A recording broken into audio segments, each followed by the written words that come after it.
नमस्तुभ्यं श्री शिवाय नमस्तुभ्यं श्री शिवाय नमस्तुभ्यं श्री शिवाय नमस्तुभ्यं। ओम आइए शिव महापुराण की पावन कथा का श्रवण करते हैं। श्री शिवाय नमस्तुभ्यं बोलिए, भोलेनाथ का भजन करिए। श्री शिवाय नमस्तुभ्यं। ओम श्री शिवाय नमस्तुभ्यं। शिव महापुराण। श्री शिवाय नमस्तुभ्यं।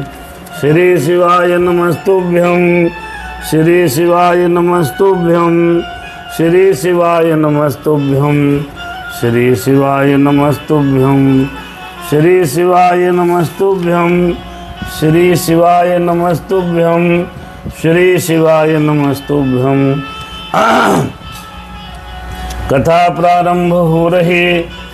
सुनहु शंभु भगवान, सुनहु शंभु भगवान, आय के आसन लीजिए। हसी सिया सहित श्री राम। श्री शिवाय नमस्तुभ्यं। शिव महापुराण की पावन कथा हे भोलेनाथ प्रारंभ हो रही है। आप सभी जगह से 1 घंटे के लिए यहाँ पधारिए। श्री शिवाय नमस्तुभ्यं। शिव महापुराण की पावन कथा है। कर्पूर गौरम करुणावतारम संसार सारम भुजगेंद्रहारम सदा वसंतम हृदयारविंदे भवम भवानी सहितम नमामि। श्री शिवाय नमस्तुभ्यं। आज हम और आप 42वें अध्याय में प्रवेश कर रहे हैं, जिसमें भोलेनाथ की बारात पहुंच गई है और हिमालय द्वारा प्रेषित मूर्तिमान पर्वतों और ब्राह्मणों द्वारा बारात की अगवानी, देवताओं और पर्वतों के मिलाप का वर्णन है। बहुत पावन कथा है, बहुत सुंदर कथा। ये हम और आप दर्शन करें। श्री शिवाय नमस्तुभ्यं। इसके पहले हमने आपने जो कथा का दर्शन किया था, उसमें बारात की तैयारी का वर्णन था। हाँ, कितनी बारात भोलेनाथ बाबा लेकर के चले हैं, इन सब बातों का हमने आपने विस्तृत रूप से पाठ किया। श्री शिव महापुराण के अंतर्गत रुद्र संहिता के पार्वती खंड में आज हम और आप 42वें अध्याय में प्रवेश कर रहे हैं। भगवान की बड़ी कृपा है। आइए हम लोग कथा प्रारंभ करते हैं। हे भोलेनाथ, कथा प्रारंभ हो रही है, आप पधारिए। भगवान की कृपा हमारे आपके ऊपर बनी रहे। भोलेनाथ सब पर दया करें। इसी भावना के साथ कथा प्रारंभ है। ओम शंखत ध्वनि द्वारा देवताओं का आवाहन।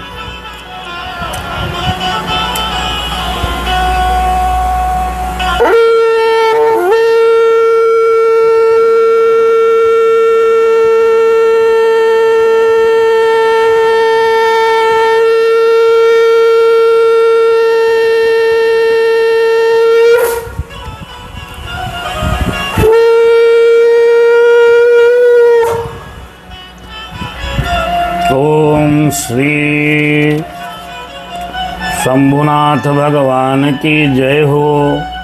अथ श्री 44वां अध्याय। इस अध्याय में हम और आप हिमालय द्वारा प्रेषित मूर्तिमान पर्वतों और ब्राह्मणों द्वारा बारात की अगवानी और देवताओं और जो पर्वतों का समुदाय है उससे मिलन होगा। ब्रह्मा जी बोले, ब्रह्मोवाच अथा कर्णगिरीश्च निज पूर्वपठकंठतः प्राप्तमीशं शर्वंगं वै मुमुदे अति हिमालयः। अथ संभृत संभारः संभासः कर्तुमीश्वरं शैलं प्रस्थापयामास ब्रह्माणापि सर्वशः। ब्रह्मा जी बोले, गिरिराज हिमालय सर्वव्यापी शिव को अपने नगर के निकट आया हुआ सुनकर बड़े प्रसन्न हुए। तदंतर उन्होंने सभी सामग्री एकत्रित करके परमेश्वर की अगवानी करने के लिए बहुत से ब्राह्मणों तथा पर्वतों को भेजा और प्राणों से प्रिय ईश्वर का दर्शन करने के लिए भक्ति से परिपूर्ण हृदय वाले वे हिमालय अपने भाग्य की प्रशंसा करते हुए प्रसन्नता पूर्वक स्वयं भी गए। बारात पहुंच रही है और इधर हिमाचल राज अगवानी के लिए सबको तैयार किया। जैसे आजकल भी जब बारात आती है तो सबसे पहले अगवानी के लिए जाते हैं, ठीक इसी प्रकार अगवानी के लिए हिमालय जी सबको लेकर के अपने भाग्य की सराहना करते हुए पहुंच गए। उस समय देवसेना को देखकर हिमवान विस्मित हो गए और मैं धन्य हूँ ऐसा सोचते हुए वे उनके सामने गए। देवता भी हिमालय की विशाल सेना को देखकर आश्चर्यचकित हो गए। इस प्रकार देवताओं तथा पर्वतों को परम आनंद प्राप्त हुआ। हे मुनिदेव, उस समय देवताओं तथा पर्वतों की विशाल सेना मिलकर पूर्व तथा पश्चिम सागर के समान शोभित हो रही थी। वे देवता तथा पर्वत परस्पर मिलकर बड़ी प्रसन्नता से अपने को कृत्य मानने लगे। उसके बाद हिमालय ने ईश्वर को सामने देखकर उन्हें प्रणाम किया और सभी पर्वतों तथा ब्राह्मणों ने भी सदाशिव को प्रणाम किया। हिमालय ने वृषभ पर सवार प्रसन्न मुख वाले नाना अलंकारों से शोभित अपने दिव्य शरीर की शोभा से दिगंतरों को प्रकाशित करने वाले अत्यंत सूक्ष्म तथा नवीन रेशमी वस्त्र से शोभित विग्रह वाले सिर पर रत्नों से जटित मुकुट धारण किए हुए हंसते हुए शुभ्र कांति वाले सर्पों के अलंकारों से सुशोभित अंग वाले अंगों की अद्भुत प्रभाव वाले दिव्य कांति के संपन्न हाथों में चवर्ण धारण किए देवताओं द्वारा सेवित, बाईं ओर अच्युत, दाहिनी ओर ब्रह्मा, पृष्ठभाग में इंद्र और पीछे तथा पार्श्व भाग में देवता आदि से शोभायमान अनेक विध देवता आदि के द्वारा स्तुत, संसार का कल्याण करने वाले, अपनी इच्छा से शरीर को धारण करने वाले ब्रह्म स्वरूप सर्वेश्वर, वर प्रदान करने वाले, निर्गुण तथा सगुण रूप वाले, भक्तों के अधीन रहने वाले, कृपा करने वाले, प्रकृति तथा पुरुष से भी परे और सच्चिदानंद स्वरूप शिव को देखा। हिमालय ने शंकर भगवान के दर्शन किए। हिमालय ने प्रभु के दक्षिण भाग में गरुड़ पर सवार तथा नाना प्रकार के आभूषणों से सुसज्जित अच्युत श्री हरि को देखा। ब्रह्मा जी ने बताया अगवानी के लिए जब पहुँचे हिमालय जी भगवान भोलेनाथ के उन्होंने दर्शन किए। ब्रह्मा जी कहते, हे मुनि, उन्होंने प्रभु के वाम भाग में 4 मुख वाले, महान शोभा वाले तथा अपने परिवार से युक्त मुझे ब्रह्मा को देखा। इस प्रकार शिव के परम प्रिय हम दोनों सुरेश्वरों को देखकर गिरीश ने परिवार सहित आदर से प्रणाम किया। फिर गौगिरीश्वर ने देवादिदेव सदाशिव के पीछे तथा पार्श्व भाग में स्थित हुए सभी देवताओं को प्रणाम किया। इसके बाद शिव जी की आज्ञा से गिरिराज हिमालय आगे होकर अपने नगर में प्रविष्ट हुए। तदनंतर शेष, विष्णु तथा ब्रह्मा भी देवताओं के साथ नगर में गए। अगवानी हो गई और अगवानी होने के बाद बारात हिमाचल नगरी में प्रवेश कर रही है।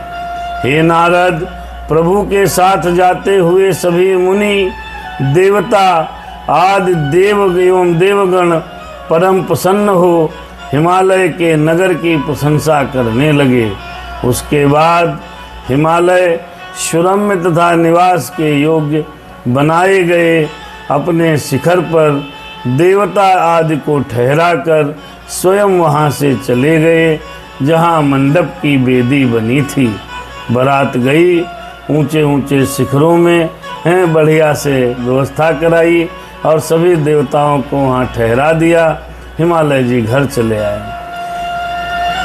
उसे वेदी बनी थी, उसे चौकोर तथा तोरणों से विशेष रूप से सुसज्जित कराकर स्नान दान आदि क्रिया कर उन्होंने विधिपूर्वक वहाँ का निरीक्षण किया। तदनंतर पर्वतराज हिमालय ने विष्णु आदि संपूर्ण वर्ग से युक्त शिव के समीप अपने पुत्रों को भेजा। वे पर्वतराज परम प्रसन्न हो अपने बंधुगणों के साथ महान उत्सव पूर्वक वर का यथोचित आचार करना चाहते थे। तब उन पर्वत पुत्रों ने वहां जाकर अपने वर्गों के सहित विराजमान उन शिव को प्रणाम करके शैलेश्वर की प्रार्थना सुनाई। शिव महापुराण कहती है कि बारात के आने पर जैसे भोलेनाथ की बारात का उनके साथ आए बारातियों की अगवानी की गई, स्वागत किया गया, हम सब सनातनी बंधुओं को भी पुत्री के विवाह में बारातियों का इसी प्रकार स्वागत करना चाहिए। तत्पश्चात वे पर्वत पुत्र उनकी आज्ञा से अपने घर चले गए और प्रसन्न होकर शैलराज से बोले कि अब लोग आ रहे हैं। हे मुनि, इस पर शिव सहित विष्णु आदि समस्त देवता गिरिराज की वह प्रार्थना सुनकर परम प्रसन्न और अत्यंत आह्लादित हो गए। उनके बाद सभी देवता, मुनि, गण तथा अन्य लोग उत्तम वेशभूषा धारण करके प्रभु के साथ पर्वतराज के घर गए। उस अवसर पर मेना ने शिव जी को देखना चाहा और हे मुनि, प्रभु को देखने के लिए उन्होंने आप मुनिश्रेष्ठ को बुलवाया। तब हे मुनि, आप प्रभु से प्रेरित होकर शिव जी के हृदय की बात पूर्ण करने की इच्छा से युक्त मन से वहाँ गए। हे मुनि, आपको प्रणाम करके विस्मित मन वाली मेना भगवान शंकर के मद विनाशक रूप को देखने की इच्छा से आपसे कहने लगी। शिव महापुराण में ये 42वें अध्याय में हम लोगों ने समझा कि बारात जब पहुंची है तो बारात पहुंचने के बाद हिमालय जी अपने बंधु बांधवों, परिवार, नाते रिश्तेदारों के साथ भगवान भोलेनाथ की बारात को अगवानी की, फिर लाए, सबको यथास्थान ठहराया है।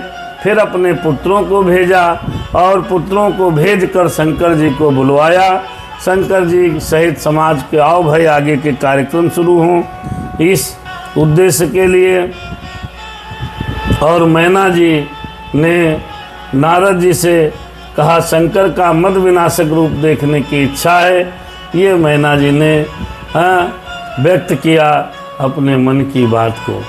इस प्रकार श्री शिव महापुराण के अंतर्गत द्वितीय रुद्र संहिता के तृतीय पार्वती खंड में देवताओं तथा पर्वतों का मिलाप वर्णन नामक 42वां अध्याय पूर्ण हुआ।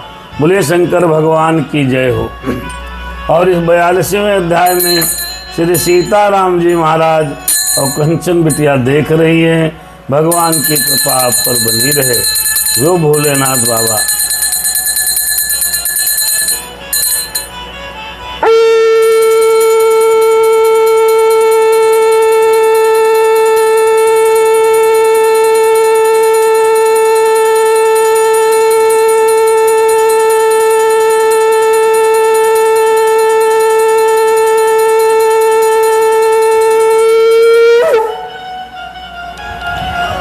आइए 43वें अध्याय में हम और आप प्रवेश करते हैं।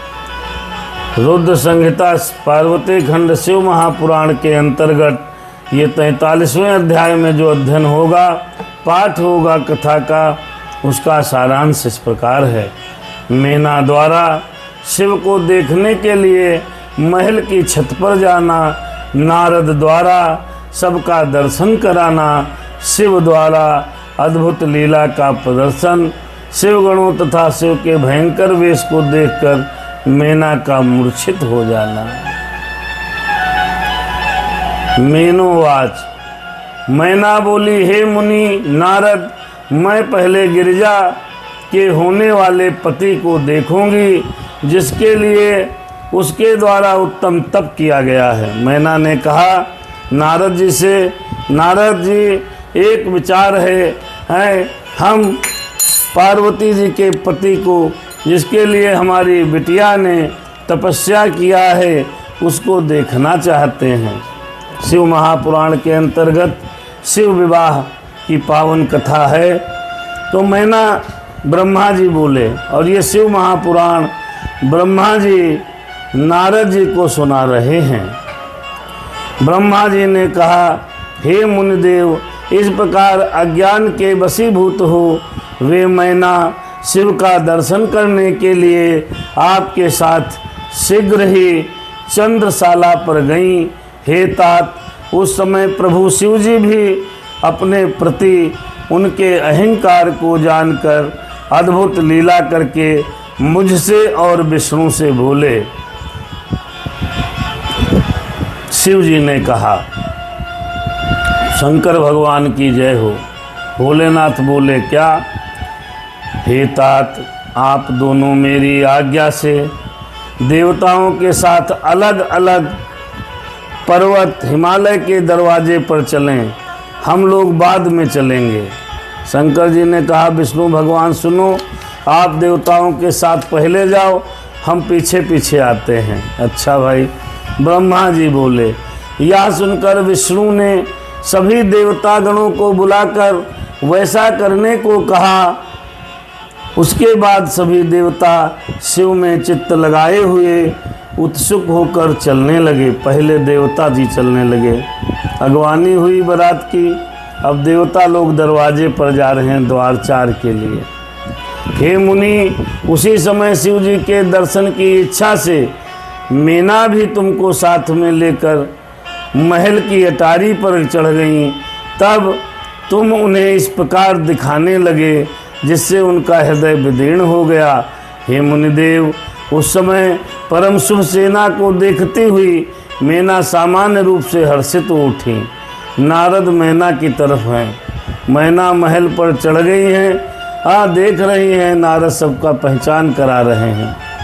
सबसे पहले सुंदर वस्त्र धारण किए हुए, सुभग शुभ नाना स्वयं स्वयं सुभग शुभ नाना प्रकार के आभूषणों से विभूषित, विविध वाहनों से युक्त, अनेक प्रकार के बाजे बाजने में तत्पर और विचित्र पताकाओं तथा अप्सराओं को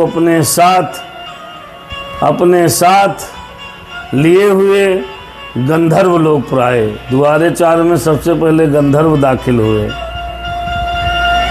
उस समय मैना गंधर्वपति परम प्रभु वसु को देखकर अत्यंत प्रसन्न हुई।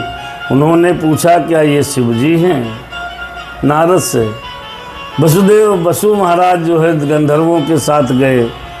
हे ऋषि श्रेष्ठ, तब आपने उनसे यह कहा कि ये शिव जी के गण हैं, शिवा के पति शंकर नहीं हैं। यह सुनकर मैना ने विचार किया कि जो इनसे भी अधिक श्रेष्ठ हैं वह कैसा होगा। उसी समय जो मणिग्रीव आदि यक्ष थे, उनकी सेना को देखकर, जिनकी शोभा अत्यंत गंधर्वों से दुगनी थी, यक्षाधिपति मणिग्रीव को अत्यंत शोभा से समन्वित देखकर, ये शिवा स्वामी रुद्र हैं। मैना ने हर्षित होकर ऐसा कहा, हे नारद, तब तुमने कहा ये शिवा स्वामी रुद्र नहीं हैं, ये तो शिव के सेवक हैं। उसी समय अग्निदेव आ गए। मणिग्रीव की अपेक्षा उनकी दुगनी शोभा देखकर मैना ने फिर पूछा, क्या ये ही गिरिजा के स्वामी रुद्र हैं? तब आपने कहा नहीं। तत्पश्चात उनकी भी शोभा से द्विगुणित शोभायुक्त यम आए।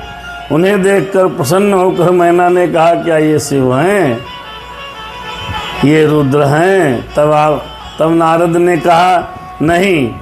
उसी समय उनसे भी द्विगुणित शोभा धारण किए हुए पुण्यजनों के प्रभु शुभ निश्चित आए। उन्हें देखकर फिर मैना ने कहा, क्या ये रुद्र हैं? तब नारद ने कहा नहीं। तभी वरुण आ गए, निश्चित से दुगनी शोभा। उनके देखकर मैना ने कहा, क्या ये गिरजा स्वामी रुद्र हैं? आपने कहा नहीं। नारद ने कहा नहीं, अभी शंकर भगवान कहाँ? अभी तो उनके सब सेवक चेले चपाटे आ रहे हैं। शंकर जी तो बाद में आएंगे, अभी तो चेलों से मिलो। जिनके चेला इतने बढ़िया हैं तो स्वामी कैसे होंगे? हैं? तदंतर उससे भी दुगनी शोभा धारण किए हुए वायुदेव वहाँ आए। उनको देखकर मैना ने फिर कहा, क्या ये रुद्र हैं? तब आपने उनसे कहा नहीं। फिर उसी समय गुहापति कुबेर उनसे भी दुगनी शोभा धारण किए वहाँ पर आए। तब उनसे पूछा, क्या ये रुद्र हैं? तो आपने ना कहा नहीं। इतने में ईशान देव आ गए। तब कुबेर देव से भी दुगनी शोभा देखकर मैना ने कहा, क्या ये रुद्र हैं? तब आपने कहा नहीं। उसी समय तदंतर उनसे आगे लाइन से सब चल रहे हैं गण। मैना छत पर से देख रही, नारद से पूछ रही, ये शिव है? नहीं, ये तो सेवक हैं, शिव के सेवक हैं। तदंतर उससे भी दुगनी शोभा से संपन्न सभी देवताओं में श्रेष्ठ अनेक प्रकार की दिव्य कांति वाले और स्वर्गलोक के स्वामी इंद्र आ गए। तो जब इंद्र आ गए भैया, तो मैना देखकर बोली, क्या ये ही शंकर हैं?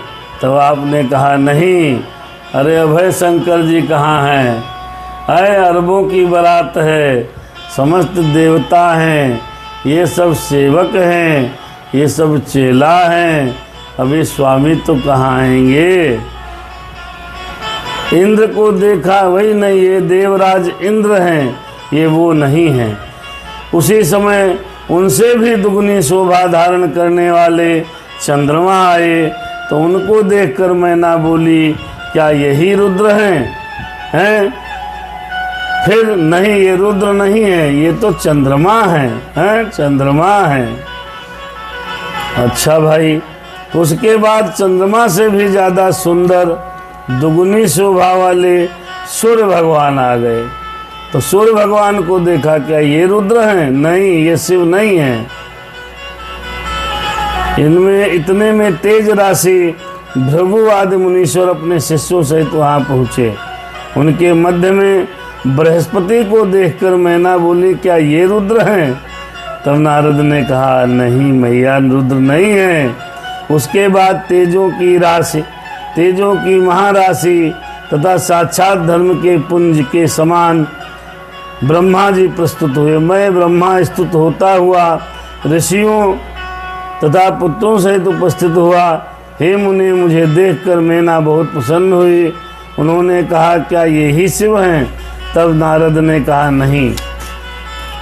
इसी बीच संपूर्ण शोभा से युक्त श्रीमान मेघ के समान श्याम वर्ण वाले 4 भुजाओं से युक्त करोड़ों कामदेव के समान कमनीय पीतांबर धारण किए हुए, अपने तेज से प्रकाशित कमल नयन, शांत स्वभाव, श्रेष्ठ गरुड़ पर सवार, शंख आदि लक्षणों से युक्त, मुकुट आदि से विभूषित, वक्षस्थल पर श्री वत्स चिन्ह धारण किए हुए, अप्रिमेय कांत से संपन्न लक्ष्मीपति भगवान विष्णु आए वहाँ पर।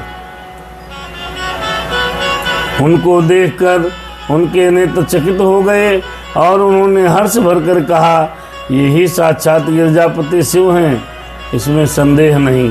तब मैना का वचन सुनकर परम कौतुकी नारद ने कहा, अरे ये शिवापति नहीं हैं, अपितु ये केशव विष्णु हैं। ये शंकर जी के समस्त कार्यों के अधिकारी तथा उनके प्रिय हैं। उन पार्वती पति शिव को इनसे भी अधिक श्रेष्ठ समझना चाहिए। हे मैंने उनकी शोभा का वर्णन मैं नहीं कर सकता। वे ही समस्त ब्रह्मांड के अधिपति सर्वेश्वर तथा स्वराट हैं। ब्रह्मा जी बोले। नारद के वचनों को सुनकर मैना ने उसको, पर्वत को, महाधनवती भाग्यवती, तीनों कुलों, पितृकुल, मातृकुल तथा पतिकुल को सुख देने वाली तथा कल्याणकारी समझा। उसके बाद प्रीति युक्त चित्त से प्रसन्न मुख वाली मैना बार बार अपने भाग्य की बड़ाई करती हुई कहने लगी। मैना बोली, क्या पार्वती के जन्म से इस समय मैं सर्वथा धन्य हो गई। गिरीश्वर भी आज धन्य हो गए। मेरा सब कुछ धन्य हो गया। उत्तम प्रभा से युक्त जिन जिन देवताओं एवं देवाधिपतियों को मैंने देखा, इन सब के जो स्वामी हैं वे ही इसके पति होंगे। अबे रुके रहो भाई, अबे शंकर जी को आने तो दो। मैना बड़ी परे बढ़िया, अरे इतने गण सुंदर हैं, जिनके सेवक इतने सुंदर हैं तो वो स्वामी कितने सुंदर होंगे। इस बात के लिए मैना ने बड़ा प्रसन्नता जाहिर की, बड़ा भाग्य को सराहा है। उनकी कहती है मैना, उसके भाग्य का क्या वर्णन किया जाए। उसके द्वारा भगवान शिव को पति रूप में प्राप्त करने के कारण 100 वर्षों में भी पार्वती के सौभाग्य का वर्णन नहीं किया जा सकता। सबके देवादिदेव महादेव उनकी पत्नी बनने जा रही हमारी बिटिया, तो उसके भाग्य की क्या ही सराहना करें। ब्रह्मा जी बोले, कदे को शिव महापुराण ब्रह्मा जी सुना रहे हैं नारद को। तो ब्रह्मा जी बोले, प्रेम से परिपूर्ण चित्त वाली मैना जब इस प्रकार कह रही थी तो उसी समय कुछ करने में सर्वथा समर्थ प्रभु रुद्र अद्भुत वेश धारण करके आ गए। हे तात, उनके गण भी अद्भुत थे, जो मैना के गर्व को दूर करने वाले थे। उस समय प्रभु रुद्र अपने को माया से निर्लिप्त तथा निर्विकार दिखा रहे थे। हे नारद, हे मुनि, उस समय उनको आया देखकर परम प्रेम से आप शिवा के पति शंकर को दिखाते हुए मैना से कहने लगे। नारदो वाचु, क्या कहा? अयम सह शंकरः साक्षात दृश्या सुंदरी त्वा यदर्थे शिवाया तप्तम तपो अति विपिने महत। तब नारद जी ने कहा, हे सुंदरी, आप देखिए, ये वे ही साक्षात शंकर हैं जिनके निमित्त वन में पार्वती ने कठिन तप किया है। ये शंकर जी हैं, इनका देखो। ब्रह्मा जी बोले, हे सुंदरी, आप देखिए, ये ही साक्षात शंकर हैं। तब ब्रह्मा जी ने कहा, नारद के वचन को सुनकर मैना हर्षित होकर अद्भुत आकृति वाले, अद्भुत गणों से युक्त तथा आश्चर्यजनक प्रभु शिव जी को देखने लगी। उसी समय भूत प्रेत आदि से युक्त न तथा नाना प्रकार के गणों से समन्वित अत्यंत अद्भुत रुद्र सेना पहुँचे। उनमें कोई आंधी के समान रूप धारण किए हुए था। अब आया है शिव जी का समाज। पहले तो सब देवता लोग चले, गण चले, इंद्र चले, विष्णु चले, ब्रह्मा चले, तो ये सब सुंदर हैं, और सुंदर नहीं बहुत सुंदर हैं। अब शंकर जी जब आए तो देखो उनके गणों की क्या लीला है। उनमें कोई आंधी के समान रूप धारण किए हुए थे, कोई पताका के समान मरमर शब्द दिख कर रहे थे, कोई वक्रतुंड थे तथा कोई विकृत रूप वाले कोई विकराल थे, कोई बड़ी दाढ़ी मूछ वाले थे, कोई लंगड़े थे, कोई अंधे थे, कोई हाथ में दंड पास तथा कोई मुगदर धारण किए हुए थे, कोई विरुद्ध वाहन पर सवार थे, कोई श्रृंगी नाद कर रहे थे, कोई डमरू बजा रहे थे, कोई गोमुख बजा रहे थे, कोई मुख रहित थे, कोई हाथ से रहित थे, कोई विकृत हाथ वाले थे, कोई गण, कोई हगण बहुत मुख वाले थे, कोई गण विकट मुख वाले थे, कोई हाथ से रहित थे, कोई विकृत हाथ वाले थे, कोई गण बहुत हाथ वाले थे, कोई नेत्रहीन थे, कोई बहुत नेत्र वाले थे,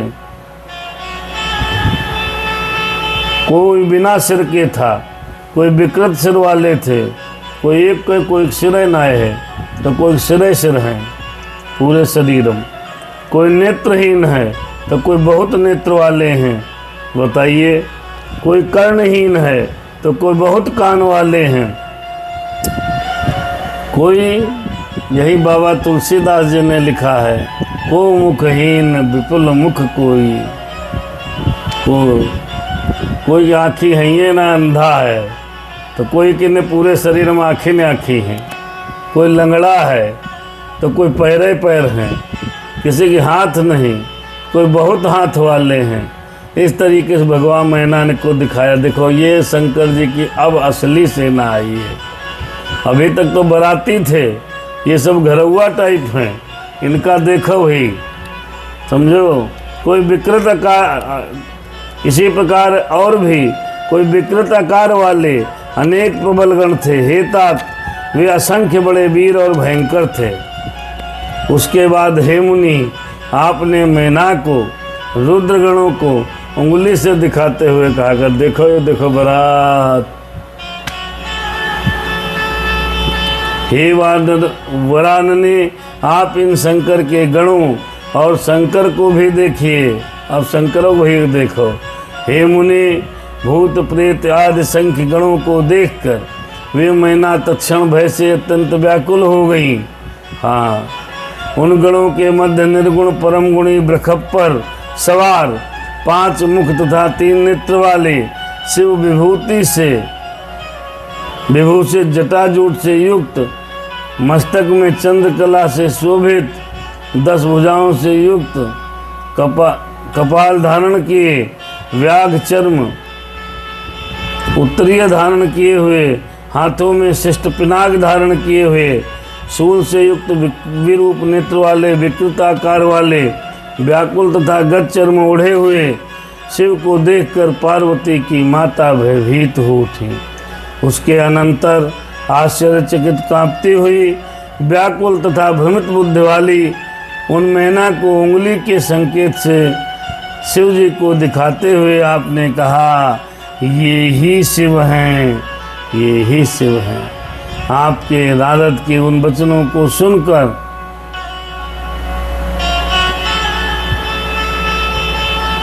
बताइए आप।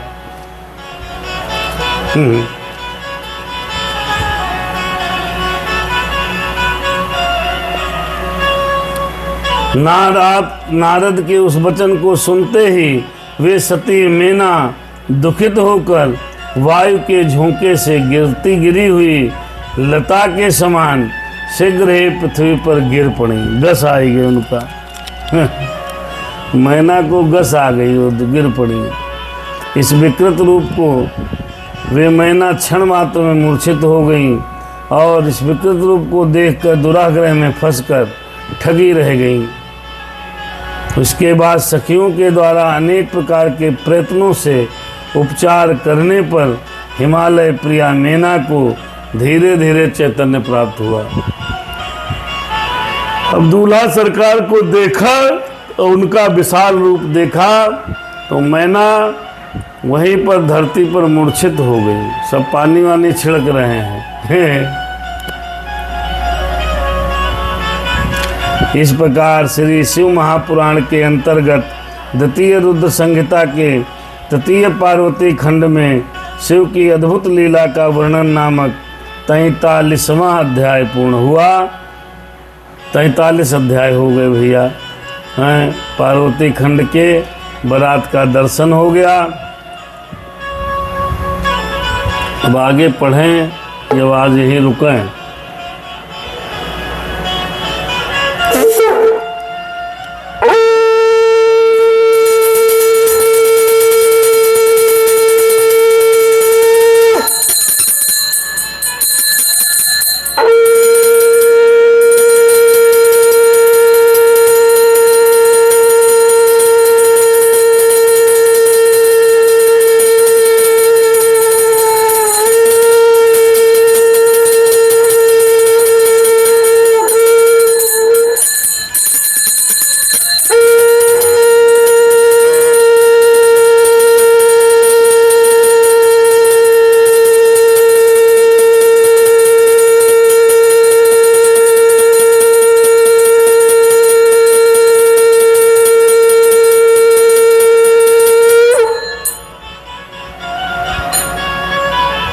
श्री शिवाय नमस्तुभ्यम। ये जो 43वें अध्याय में हमने दर्शन किया, तो उसमें भगवान भोलेनाथ की जो बारात थी उसके दर्शन हुए हैं। मैना बड़ी उत्सुक थी। जब बारात आती है तो हमारे समाज की महिलाएं बड़ी उत्सुक होती हैं, बड़े उत्सुक हैं। सब बारात को देखने के लिए छत पर चढ़ जाती हैं। दूल्हा सरकार का दर्शन पाने के लिए होड़ मचती है। ऐसे मैना के यहाँ हुआ। मैना ने दूल्हा सरकार को देखने के लिए छत के ऊपर चढ़ी। पहले भगवान भोलेनाथ ने कहा पहले द्वारे चार पर आगे आगे तुम लोग चलो, हम पीछे से आते हैं। हो सकता है तभी से ये परंपरा पड़ी है कि बारात में दूल्हा लोग पीछे चलता है। पहले सब बाराती जाते हैं, द्वारे चार में पहुँच जाते हैं। तो द्वारा चार में शिव जी कहें पीछे पीछे चलो, हम आएंगे, तुम लोग सब लोग आगे आगे चलो। और मैना बड़ा खुश होती है, क्या यही शिव हैं, क्या यही शिव हैं। गणों को देखा, चंद्रमा को देखा, सूर्य को देखा, ब्रह्मा को देखा, विष्णु को देखा। सबको सोचती हैं अरे जिनके चेले चपाटे इतने सुंदर हैं, ये शिष्य और सेवक इतने अच्छे हैं, तो इनके स्वामी कितने बढ़िया होंगे। बेचारी जब अंतिम देखा शिव का समाज, आज भी यही स्थिति है। कहीं बारात तुम देखो तो भोलेनाथ की बारात लगती है। सबसे पहले तो बाराती अंदर जाते हैं, फिर उसके बाद जो बारात के साथ हम दूल्हा चेले चपाटे हैं वो डांस करते हुए बढ़ते हैं। हाँ, चेला चपाटे सब डांस करते हुए पीछे पीछे दूल्हा सरकार। ठीक इसी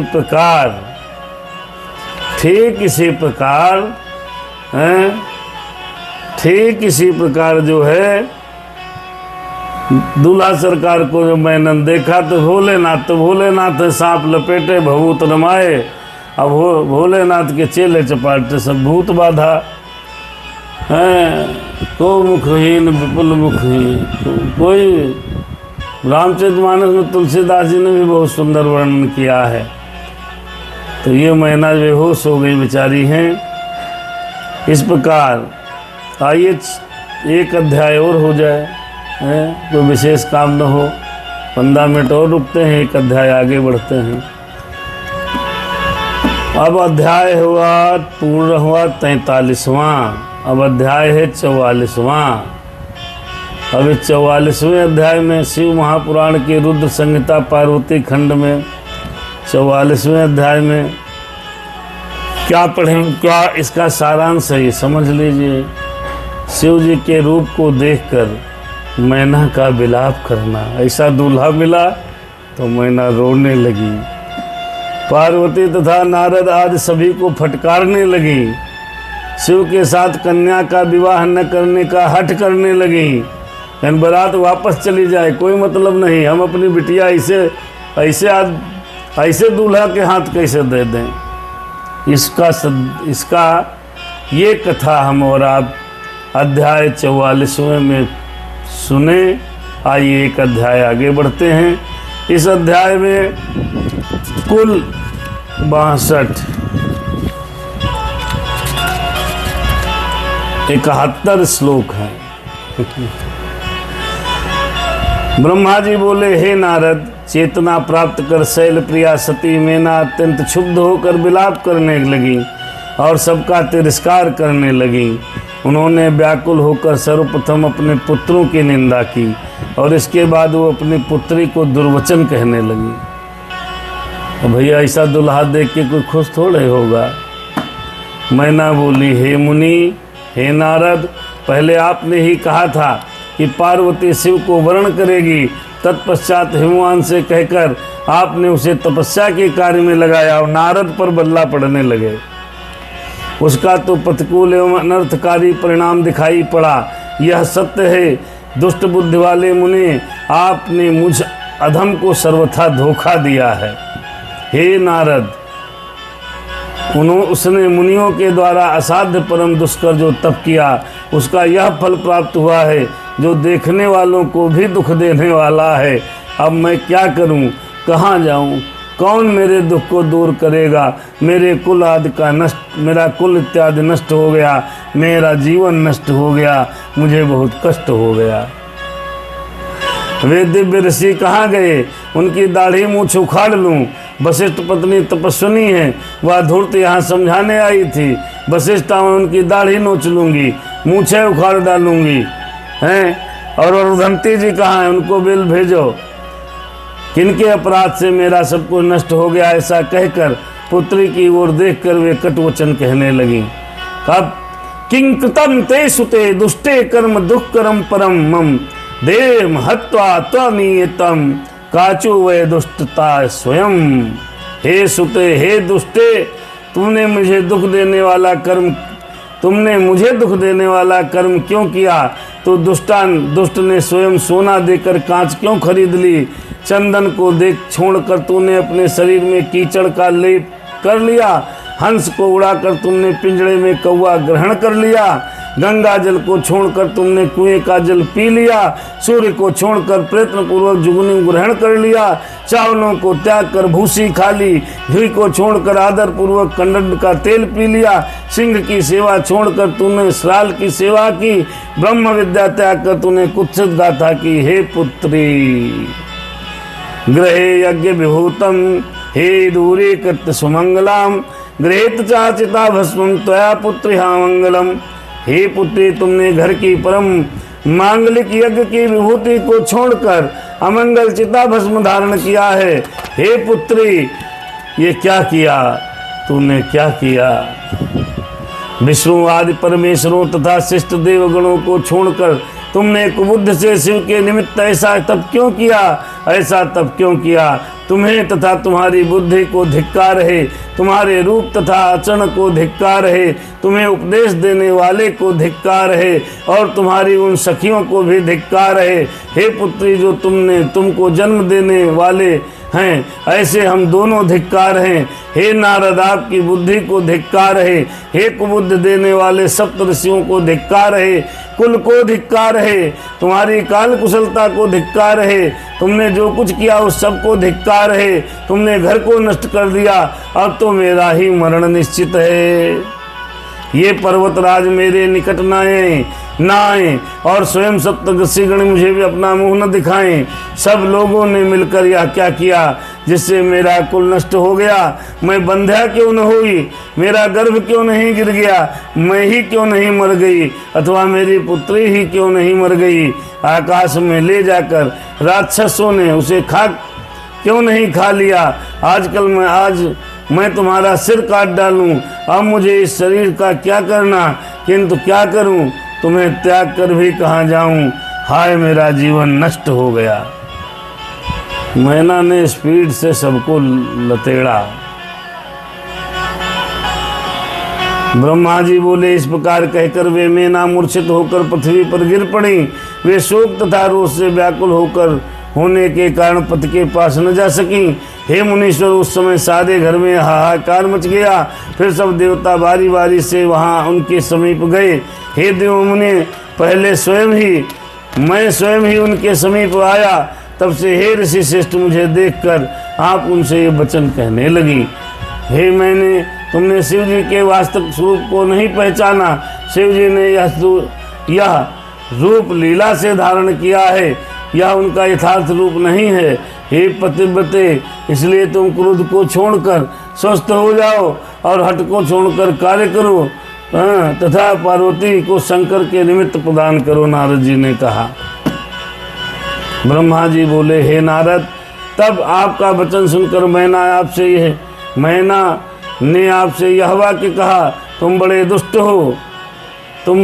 हो एवं अधम हो, उठो और यहाँ से दूर चले जाओ। उनके इस प्रकार के कहने पर समस्त इंद्रादि देवता तथा दिक्पाल क्रम से आकर मैना से ये वचन कहने लगे। देवोचु, हे मैंने पितकन्ये हे सर्वस्वं वचन मुदा, अयं वै परम साक्षित्सव परम सुखावह। इसके बाद देवताओं ने कहा, हे मैंने ये प्रत्यकन्ये प्रसन्न होकर तुम हमारी बात सुनो। ये दूसरों को सुख देने वाले साक्षात शिव जी हैं, भक्त वत्सल हैं। इन भगवान शिव ने तुम्हारी पुत्री का अत्यंत कठिन तप देखकर कृपापूर्वक वे उसे दर्शन देकर वर प्रदान कर चुके हैं। ब्रह्मा जी बोले। इसके बाद मैना बार बार बहुत विलाप करके देवताओं से बोली, भयानक रूप वाले शिव को मैं अपनी कन्या नहीं दूंगी। आप सभी देवगण किस लिए प्रपंच में पड़े हैं और इसके श्रेष्ठ रूप को व्यर्थ करने के लिए तत्पर हैं। हे मुनीश्वर, उनके इस प्रकार कहने पर सभी वशिष्ठादि सप्तर्षि वहाँ पर आ गए। उनसे यह वचन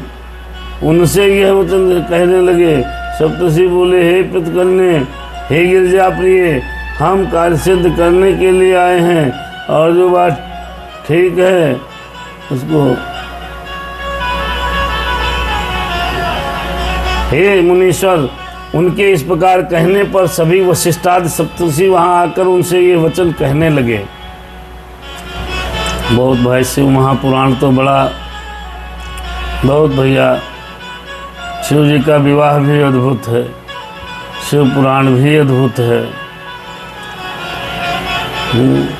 सप्तर्षि बोले, हे प्रतकन्ये, हे गिरिप्रिय, हम कार्य सिद्ध करने के लिए आए हैं। जो बात ठीक है उसे हम विपरीत कैसे मान सकते हैं। यह सबसे बड़ा लाभ है जो आपको शंकर जी का दर्शन प्राप्त हुआ और वे दान के पात्र होकर आपके घर आ गए। ब्रह्मा जी बोले।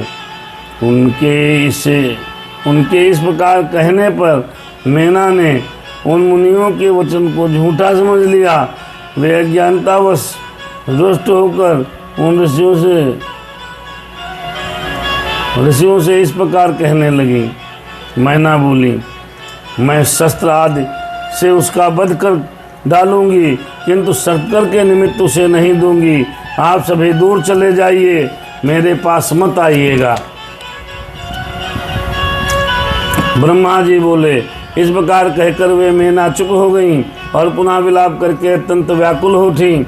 हे मुनि, उस समय इस समाचार से बड़ा हाहाकार मच गया। तदंतर अत्यंत व्याकुल होकर हिमालय मैना को समझाने के लिए वहां आए और तत्व की बात कहते हुए प्रेम पूर्वक उनसे कहने लगे। हिमालय जी हिमवान बोले, हे मैंने, हे प्रिय, तुम आज व्याकुल क्यों हो गई? मेरी बात सुनो। तुम्हारे घर कौन कौन लोग आए हैं? तुम इनकी निंदा क्यों करती हो? तुम शंकर को अच्छी तरह नहीं जानती हो। अनेक रूप और नाम वाले उन शंकर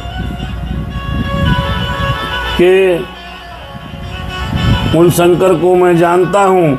वे सबका पालन करने वाले हैं, पूज्यों के भी पूज्य हैं, निग्रह तथा अनुग्रह करने वाले हैं। हे प्राण प्रिय, हे पूर्णशीले, हठ मत करो, दुख का त्याग करो। हे सुव्रते, शीघ्रता से उठो और कार्य करो। तुम मेरी बात मानो। ये शंकर विकट रूप धारण कर द्वापर में जो आए हैं वे अपनी लीला ही दिखा रहे हैं। हे देवी, पहले हम दोनों का श्रेष्ठ महात्मा देखकर ही कन्या देना स्वीकार किया था। हे प्रिय, तो अब उस बात को सत्य रूप से प्रमाणित करो। हिमालय ने समझाया मैना को कि मैना, मान जाओ, शंकर जी को अपनी पुत्री देने दो। ब्रह्मा जी बोले शिव महापुराण के अंतर्गत, हे मुने, इस प्रकार कहकर उन पर्वतराज हिमालय ने मौन धारण कर लिया। तब यह सुनकर पार्वती की माता मैना हिमालय से कहने लगी, अपने पति हिमालय से कहने लगी, क्या? मैना बोली, हे नाथ, मेरी बात सुनिए और आप वैसा ही कीजिए। इस अपनी कन्या पार्वती को पकड़कर कंठ में रस्सी बांधकर निशंक होकर नीचे गिरा दीजिए, किंतु मैं शिव को उसे नहीं दूंगी। अथवा हे नाथ पर्वतराज, इस कन्या को ले जाकर दया रहित होकर भले ही समुद्र में डुबो दीजिए, इसके बाद सुखी हो जाइए। ऐसा करने से सुख मिलेगा। हे स्वामिन, यदि आप भयंकर रूप वाले रुद्र की को पुत्री देंगे तो मैं निश्चित रूप से शरीर त्याग दूंगी। बहुत सही। मैना बिल्कुल जो है रिजेक्ट कर गई कि नहीं, अब विवाह नहीं करेंगे हम शंकर जी के साथ। ब्रह्मा जी बोले, हे नारद, जब मैना हठपूर्वक यह बात कह रही थी तो उसी समय पार्वती स्वयं आ गई और मनोहर वचन कहने लगी। अब पार्वती मैया क्या कहेंगी? वाह रे प्रभु, दया निधान, दया करो। एक हरिओम। पार्वती जी देखिए क्या कहने लगी, अब सुनो। पार्वती बोली, हे माता, आपकी बुद्धि विपरीत तथा मंगलकारिणी कैसे हो गई? धर्म का अवलंबन करने वाली होने पर भी आप धर्म का त्याग क्यों कर रही हैं? ये रुद्र सबसे श्रेष्ठ साक्षात ईश्वर, सबको उत्पन्न करने वाले, शंभु, सुंदर रूप वाले, सुख देने वाले तथा सभी श्रुतियों में वर्णित हैं। हे माता, ये ही महेश कल्याण करने वाले सर्वदेवों के प्रभु तथा सुराट हैं, नाना प्रकार के रूप एवं नाम वाले और ब्रह्मा एवं विष्णु आदि से भी सेवित हैं। वे सबके कर्ता, हर्ता, अधिष्ठान, निर्विकारी, त्रिदेवेश, अविनाशी तथा सनातन हैं। इन्हीं के लिए सभी देवगण दास के समान हैं होकर तुम्हारे द्वार पर उत्सव करते हुए आए हैं। अब इससे बढ़कर और क्या सुख होगा? हे मैया, बात समझो हमारी। अतः हे माता, प्रयत्न पूर्वक उठिए और अपने जीवन को सफल कीजिए। आप इन शंकर जी के निमित्त मुझे प्रदान कीजिए और अपना गृहस्थ आश्रम सफल बनाइए। हे जननी, आज आप मुझे परमेश्वर शंकर के निमित्त प्रदान कीजिए। हे माता, मैं आपसे कह रही हूँ, राम सिया राम जय। हे माता, मैं आपसे कह रही हूँ, आप मेरी इस प्रार्थना को स्वीकार कीजिए। यदि आपने मुझे इनको नहीं दिया तो मैं किसी दूसरे पति को वर्ण रूप में वर्ण नहीं करूँगी।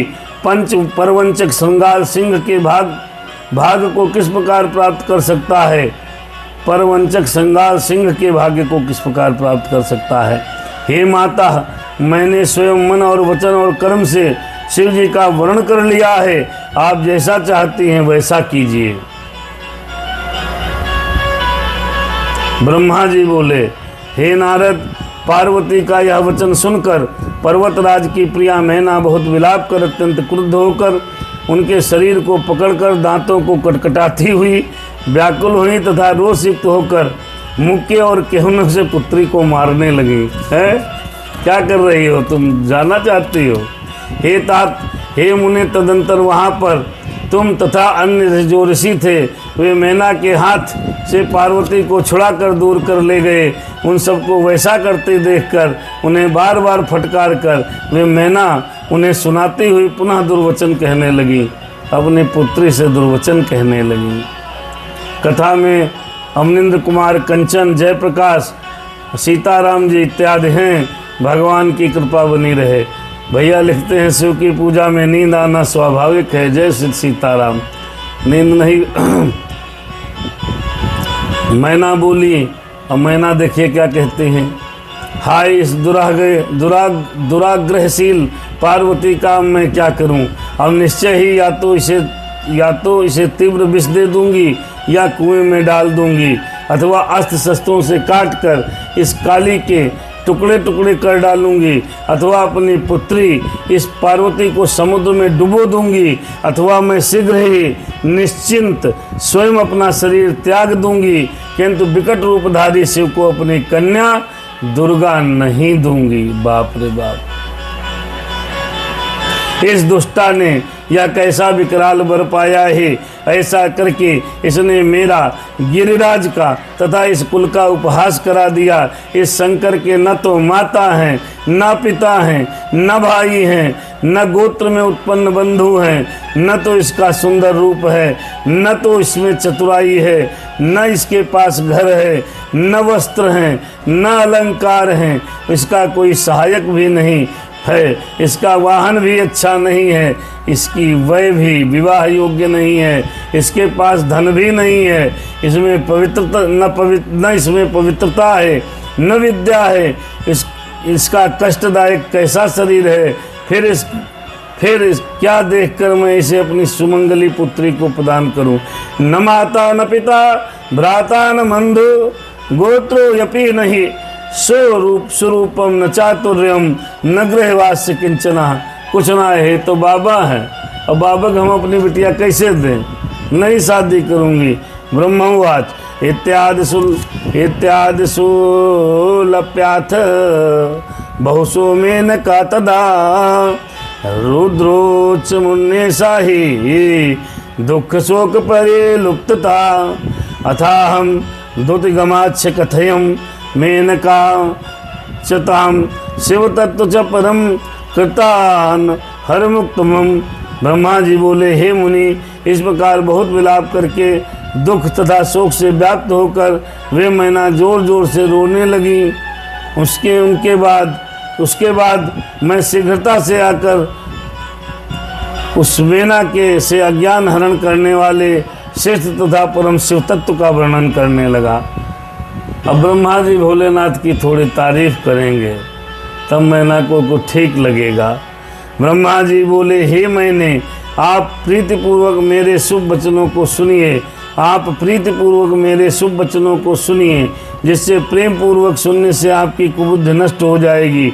शंकर जगत की सृष्टि करने वाले, पालन करने वाले तथा विनाश करने वाले हैं। आप उनके रूप को नहीं जानती हैं और बिना जाने दुख क्यों उठा रहे हैं।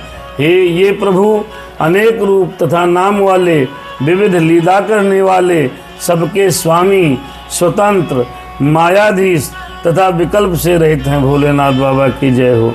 हे मैंने, ऐसा जानकर आप शिवा को शिव जी के लिए प्रदान कीजिए और सभी कार्य नाश करने वाले इस दुराग्रह तथा दुर्बुद्धि का त्याग कीजिए। ब्रह्मा जी बोले, हे मुनि, मेरे ऐसा कहने पर मैना बार बार विलाप करती हुई समय समय लज्जा त्याग कर मुझसे कहने लगी। मैना बोली, हे ब्राह्मण, आप इसके अति श्रेष्ठ रूप को किस लिए आप इसके अति श्रेष्ठ रूप को किसके लिए व्यर्थ कर रहे हैं। आप इस शिवा को स्वयं मार क्यों नहीं डालते। आप ऐसा न करिए, ऐसा न कहिए कि इसे शिव को दे दीजिए। मैं अपनी इस प्राण प्रिया पुत्री को शिव के निमित्त नहीं दूंगी। हे महामुनि, तब उनके ऐसा कहने पर सनक आदि सिद्ध आकर मैना से प्रेम पूर्वक यह वचन कहे। सिद्ध बोले, हे परम सुख प्रदान करने वाले साक्षात वे शिव। सिद्ध कहने लगे, ये परम सुख प्रदान करने वाले साक्षात परमात्मा शिव हैं। इन प्रभु ने कृपा करके आपकी पुत्री को दर्शन दिया है। ब्रह्मा जी बोले, तब मैनाक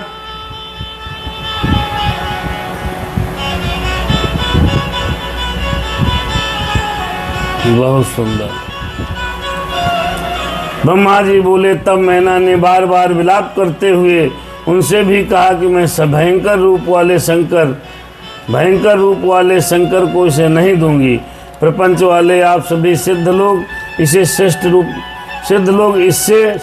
रूप को व्यर्थ करने के लिए क्यों उद्यत हुए हो। हे मुनि, उनके ऐसा कहने पर मैं चकित हो गया और सभी देव सिद्ध ऋषि तथा मनुष्य भी आश्चर्य में पड़ गए। इस प्रकार इस समय उनके दृढ़ तथा महान हठ को सुनकर शिव के प्रिय विष्णु जी शीघ्र वहाँ पर आ गए और विष्णु भगवान कहने लगे। विष्णुवाच,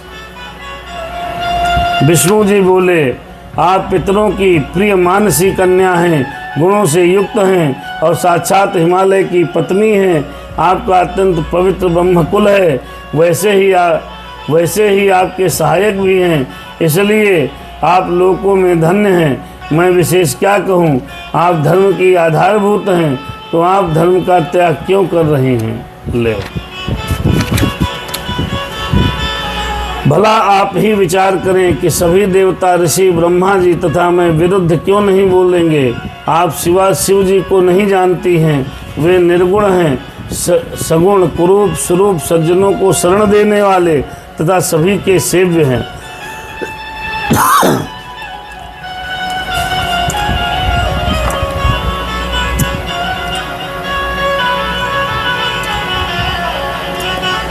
उन्होंने ही मूल प्रकृति ईश्वरी देवी का निर्माण किया है और उस समय उनके बगल में उन्होंने पुरुषोत्तम की भी रचना की है। तदंतर उन दोनों से मैं तथा ब्रह्मा अपने गुण तथा रूप के अनुसार उत्पन्न हुए हैं, किंतु वे रुद्र स्वयं अवतरित होकर लोगों का हित करते हैं। विष्णु भगवान ने कहा, शंकर जी तो अपने आप स्वयं अवतरित हैं, महादेव हैं। हम और ब्रह्मा दोनों लोग उन्हीं की रचना है। वेद देवता तथा जो कुछ स्थावर जंगम रूप जगत को दिखाई देता है वह सब शिव जी से उत्पन्न हुआ है। उनके स्वरूप का वर्णन किसने किया है और उसे कौन जान सकता है। मैं तथा ब्रह्मा जी भी उनका अंत नहीं पा सके। ब्रह्मा से लेकर तृण पर्यंत जो कुछ जगत में दिखाई देता है उस सबको शिव ही समझिए, इसमें संदेह नहीं करना चाहिए। अपनी लीला से इस प्रकार के सुंदर रूप से अवतीर्ण हुए वे शिव पार्वती के तप के प्रभाव से ही आपके द्वारे पर आए हैं। इसलिए हे हिमालय पत्नी, आप दुख का त्याग कीजिए और शिव जी का भजन कीजिए। ऐसा करने से महान आनंद प्राप्त होगा और क्लेश नष्ट हो जाएगा। ब्रह्मा जी बोले, हे मुनि, इस प्रकार समझाने पर उस मैना का विष्णु प्रबोधित मन कुछ कोमल हो गया, किंतु उस समय शिव जी की माया से विमोहित मैना ने हठ का परित्याग नहीं किया और शिव को कन्या देना स्वीकार भी नहीं किया। पार्वती की माता गिरिप्रिया उन मैना ने विष्णु के मनोहर वचनों को सुनकर कुछ उद्बुद्ध होकर विष्णु ने कहा, यदि वे सुंदर शरीर धारण करें तो मैं अपनी कन्या दे सकती हूँ, अन्यथा करोड़ों प्रयत्नों से भी मैं नहीं दूंगी। मैं सत्य तथा दृढ़ वचन से कहती हूँ। ब्रह्मा जी बोले, हे नारद, जो सबको मोहने वाली उस स्वेच्छा से प्रेरित हुई धन्य तथा दृढ़ व्रत वाली वे मैना ने इस प्रकार कह करके चुप हो गई। कहे, हम तब देंगे पुत्री को जब ये सुंदर रूप धारण करेंगे। इस प्रकार श्री शिव महापुराण के अंतर्गत द्वितीय रुद्र संहिता के तृतीय पार्वती खंड में मैना प्रबोध वर्णन नामक 44वां अध्याय समाप्त हुआ। बोलिए शंकर भगवान की जय। अब कल 45 अध्याय होगा। बोलिए भगवान की जय हो।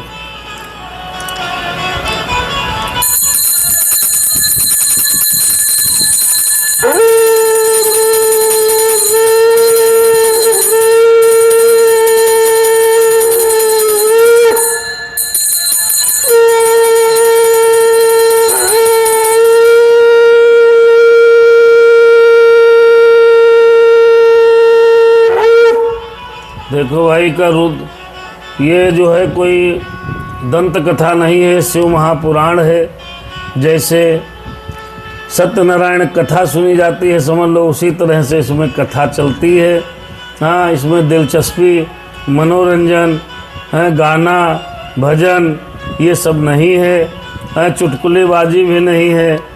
कल एक मित्र थे, उन्होंने फेसबुक पर लिखा कि आप महाराज जी गाना सुनाया करो, भजन सुनाया करो।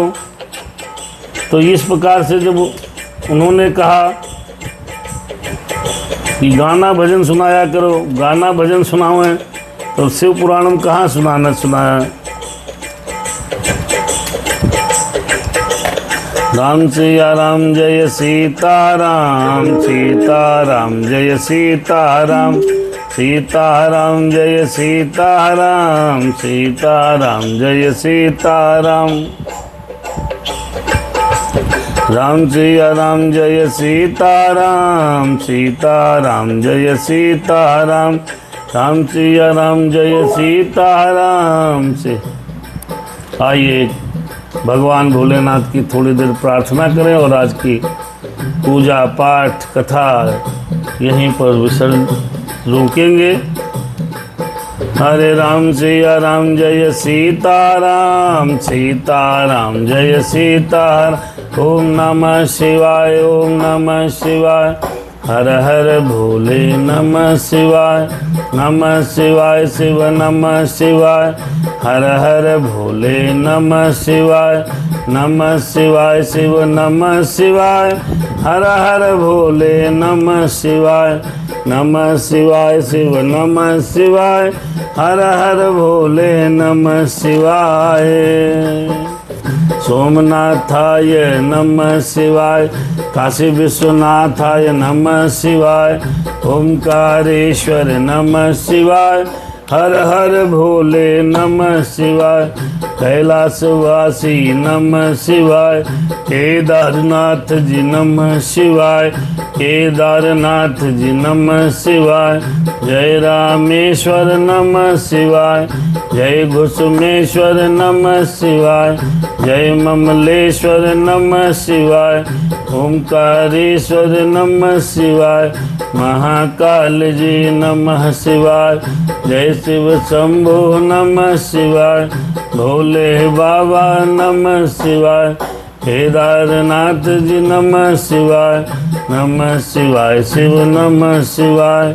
श्री शिवाय नमस्तुभ्यं, श्री शिवाय नमस्तुभ्यं, श्री शिवाय नमस्तुभ्यं, श्री शिवाय नमस्तुभ्यं। जय विधिनाथ होय हित मोरा, श्री शिवाय नमस्तुभ्यं। करहु सुबेग दास मैं तोरा, श्री शिवाय नमस्तुभ्यं। नाथ सकल संपदा तुम्हारी, श्री शिवाय नमस्तुभ्यं। मैं सेवक समेत सुत नारी, श्री शिवाय नमस्तुभ्यं। मातु पिता भ्राता सब हों, श्री शिवाय नमस्तुभ्यं। संकट में पूछत नहीं कोई, श्री शिवाय नमस्तुभ्यं। ओम केदारनाथ नमस्तुभ्यं, रामेश्वरम नमस्तुभ्यं। केदारनाथ नमस्तुभ्यं, केदारनाथ नमस्तुभ्यं। श्री शिवाय नमस्तुभ्यं। सोमनाथ जी नमस्तुभ्यं, वैद्यनाथ जी नमस्तुभ्यं। काशी विश्वनाथ नमस्तुभ्यं, महाकाल जी नमस्तुभ्यं। श्री शिवाय नमस्तुभ्यं। ममलेश्वरम नमस्तुभ्यं, घुसमेश्वरम नमस्तुभ्यं। श्री शिवाय नमस्तुभ्यं, श्री शिवाय नमस्तुभ्यं, श्री शिवाय नमस्तुभ्यं। लीलौटीनाथ नमस्तुभ्यं, मतना वाले बाबा नमस्तुभ्यं। काशी विश्वनाथ नमस्तुभ्यं, भोला वाले बाबा नमस्तुभ्यं। गौरी शंकर नमस्तुभ्यं, नर्मदेश्वराय नमस्तुभ्यं। घुसमेश्वराय नमस्तुभ्यं, ओंकारेश्वर नमस्तुभ्यं। नागेश्वरं नमस्तुभ्यं, अमरेश्वरम नमस्तुभ्यं श्री शिवाय नमस्तुभ्यं। भोलेनाथ तुम्हारी जय जय हो, भोलेनाथ तुम्हारी जय जय हो। ओंकार तुम्हारी जय जय हो, भोलेनाथ तुम्हारी जय जय। भस्मधारी तुम्हारी जय जय हो, सुधारी तुम्हारी जय जय हो, भोलेनाथ तुम्हारी जय जय हो। नीलकंठ तुम्हारी जय जय हो, त्रिशूलधारी तुम्हारी जय जय हो, भगवान तुम्हारी जय जय हो। विश्वनाथ तुम्हारी जय जय हो, भोलेनाथ तुम्हारी जय। सोमनाथ तुम्हारी जय जय हो, दुगली वाले बाबा की जय जय हो, भूमि पूर्वनाथ की जय जय हो, गौरी शंकर की जय जय हो, जंगली नाथ की जय जय हो। जय जय हो, जय जय हो, जय जय हो, जय जय हो, भोलेनाथ तुम्हारी जय जय हो। मेरे नाथ तुम्हारी जय जय, रामेश्वर तुम्हारी जय जय हो, महाकाल तुम्हारी जय जय हो, चंद्रशेखर तुम्हारी जय जय हो, जय जय हो, जय जय हो। चंद्रशेखर तुम्हारी चंद्रशेखर तुम्हारी जय जय हो, ममलेश्वर तुम्हारी जय जय हो, भूतेश्वर तुम्हारी जय जय हो, ब्रह्मेश्वर तुम्हारी जय जय हो। जय जय हो, जय जय हो, भोलेनाथ तुम्हारी जय जय हो। भोले विश्वर बाबा की जय जय हो, हेमरेश्वर नाथ की जय जय हो। सभी देवी देवताओं की सादर जय हो। मिलते हैं रात्रि को 9, 9:30 के मध्य, 9:15 जितने बजे श्री रामचरितमानस की कथा के साथ शिव महापुराण की पावन कथा आज यहीं पर रुक गई।